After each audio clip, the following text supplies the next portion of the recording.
A partir de mañana, Estados Unidos empezará a aplicar aranceles recíprocos a otras naciones. Hace mucho que no pensamos algo así. Antes lo pensábamos mucho, pero lo dejamos de hacer durante décadas y miren lo que ha pasado. Para los países que nos tratan mal, calcularemos el total de sus aranceles, barreras no monetarias y todo tipo de engaños. Y porque somos muy amables, de verdad muy amables, les vamos a cobrar aproximadamente la mitad de lo que ellos nos cobran y nos han estado cobrando. Muy amables han sido los Estados Unidos, según Donald Trump, pero sus anuncios de aranceles generaron revuelo, por decirlo menos, en todo el mundo. Se habla incluso de un quiebre del sistema global de comercio. En su Día de la Liberación, como bautizó el presidente estadounidense al día de ayer, se conoció finalmente qué forma tendrán los gravámenes, algunos generales, otros recíprocos, sobre una larga lista de países con tasas que dejarán el nivel promedio de aranceles, dicen los expertos, en máximos no vistos en las últimas décadas. Hubo, claro, reacciones inmediatas en todo el mundo. China, el proteccionismo es un callejón sin salida. El canciller alemán Olaf Scholz, hoy las medidas son un atentado al orden comercial global. Bienvenidos a Actualidad en Análisis. Analizamos con Miguel Otero Iglesias, doctor en Economía Política Internacional, investigador principal del Real Instituto Elcano. Agradecemos desde ya a Miguel por participar. Una primera evaluación de los efectos de estos anuncios quería pedirte, Miguel, y sobre todo para Europa, con respecto a lo que se esperaba. Bueno, sí que más o menos esperábamos un arancel de en torno del 20% de los productos europeos. Yo creo que la gesticulación, la teatralidad del evento, pues ha sido otra vez, desde el punto de vista europeo, pues casi, ¿no? Esperpéntica, que diríamos en España, o sea, bueno, casi de película, de cómica, casi, aunque no es nada cómico porque los efectos serán durísimos y, bueno, van a tener efectos, obviamente, para el ciudadano americano y para las empresas europeas que exporten a Estados Unidos. Y desde Europa se ve como un gran error, vamos. Estados Unidos reacciona, según veíamos en esas tablas que presentaba ayer Donald Trump, a unos aranceles por parte de Europa del 39%. ¿Por qué es tan alto ese arancel que le imputa a Estados Unidos a la Unión Europea? ¿Real? Bueno, a ver, yo creo que es un algoritmo un poco raro bueno, no es ningún algoritmo, es un cálculo un poco extraño que han generado. Yo creo que al final parece que se calcula sobre la base del déficit enorme comercial solo, porque si se computase el superávit de servicios, o sea, no comercial, digo de bienes que tiene Estados Unidos, ¿no? O sea, la Unión Europea le exporta muchos bienes. Estados Unidos tiene un déficit en bienes muy importante con Europa y eso se piensa que hay barreras de todo tipo que tiene Europa para que el producto americano no llegue a los consumidores europeos, pero la verdad es que el superávit que tiene en servicios Estados Unidos aquí no computa y por lo tanto, bueno, viene con ese cálculo de ese porcentaje que bueno, pues es difícil de entender de dónde sale. Hoy la presidenta de la Comisión Europea, Ursula von der Leyen, muy temprano, como a las 5 de la mañana, porque está en Uzbekistán, respondió a tono con las reacciones de otros líderes europeos. Hubo críticas a las medidas de Trump, un llamado a la unidad del bloque, pero también advertencias. Desde el principio siempre hemos estado dispuestos a negociar con Estados Unidos para eliminar las barreras que aún existen al comercio transatlántico. Al mismo tiempo, estamos preparados para responder.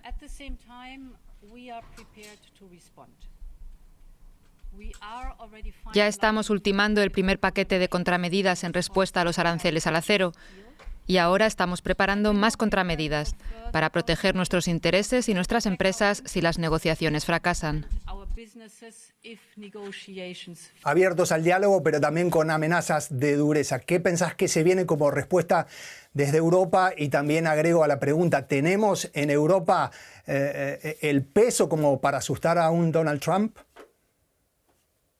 Bueno, yo creo que aquí hay varios temas que hay que poner sobre la mesa. Primero es que yo creo que hay una sensación en Europa que esto va a perjudicar sobre todo al consumidor americano, por lo tanto, que quizás antes de infringir ya más dolor, puede haber ya dolor en los mercados bursátiles, en la posible subida de la inflación en Estados Unidos, que hagan que Trump reconsidere estos aranceles. Segundo, si no fuera así, o si Estados Unidos mantuviese esos aranceles, habría que pensar en las medidas que se puede tomar, ¿no? Y yo creo que Europa, como ha dicho von der Leyen, va a intentar negociar primero con Estados Unidos para que se bajen esos aranceles. Y si después tampoco se lleva a cabo eso, pues entonces... Y bueno, las medidas que tiene, incluso la Unión Europea tiene un instrumento de anticoacción, que es una nueva legislación que tenemos, una base legal nueva que tenemos, que realmente pues, puede aplicar todo tipo de aranceles o de contramedidas, de represalias en muchos ámbitos, también, por ejemplo, en el sector de los servicios, en las tecnológicas americanas, por ejemplo, etcétera. Por lo tanto, sí que habría todo un abanico de contramedidas o de represalias europeas que se podrían activar, y yo creo que la Unión Europea obviamente es un mercado importantísimo para las empresas americanas, para la industria americana, y la Unión Europea, si hay alguien con China que realmente pueda asustar a Trump, esa es la Unión Europea.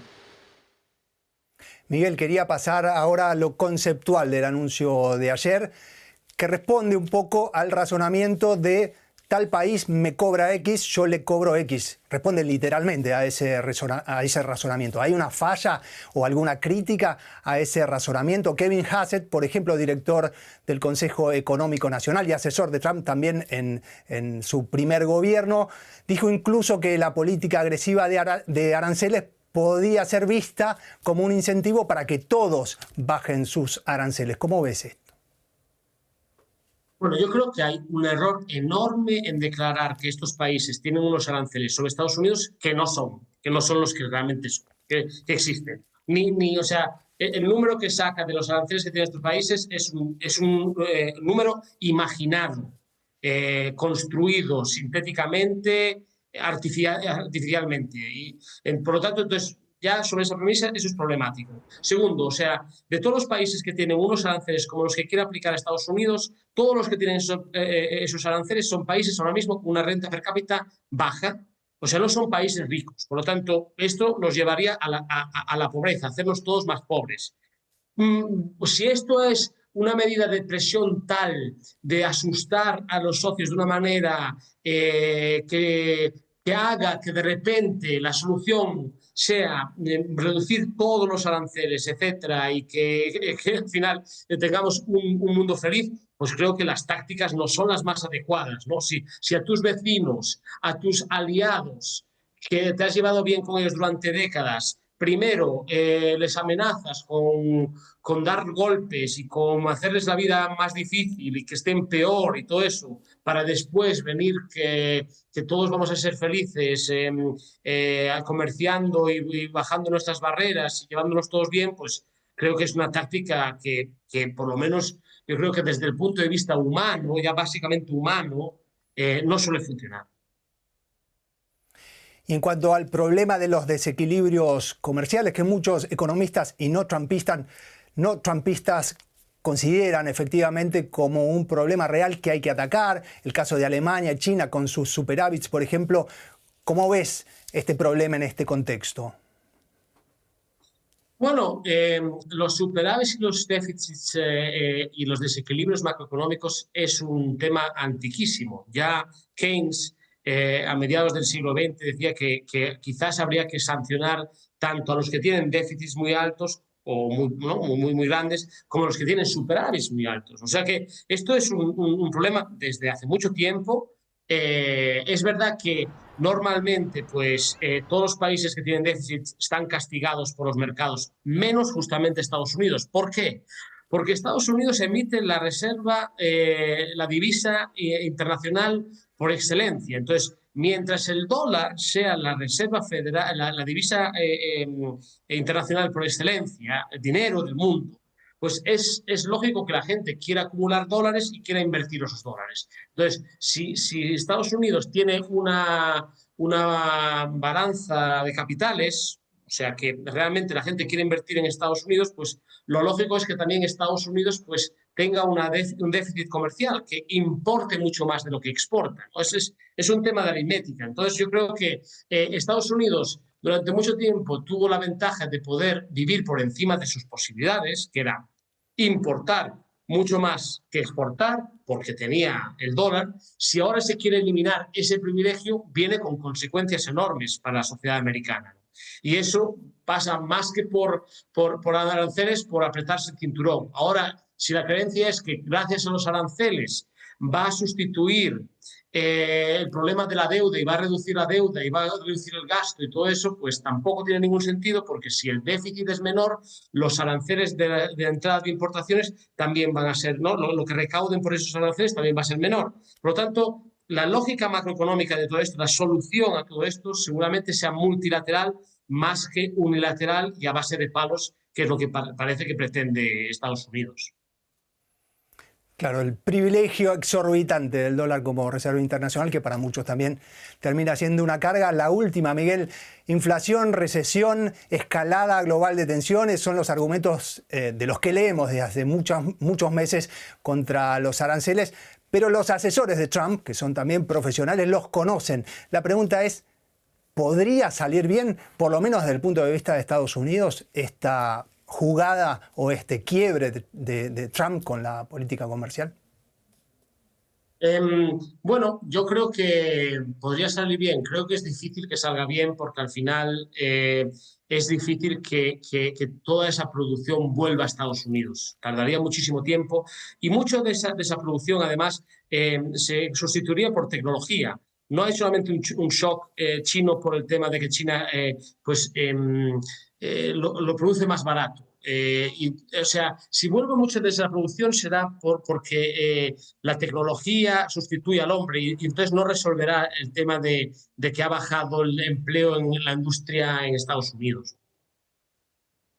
Bien, y si sale bien para Estados Unidos, también está la pregunta de qué puede pasar para el resto del mundo. Lo dejamos para otro capítulo y le agradecemos muchísimo por hacerse estos minutos para hablar con nosotros a Miguel Otero Iglesias, doctor en Economía Política Internacional e investigador del Real Instituto Elcano en Madrid, que se tiene que ir a dar clases. Muchísimas gracias, hasta la próxima.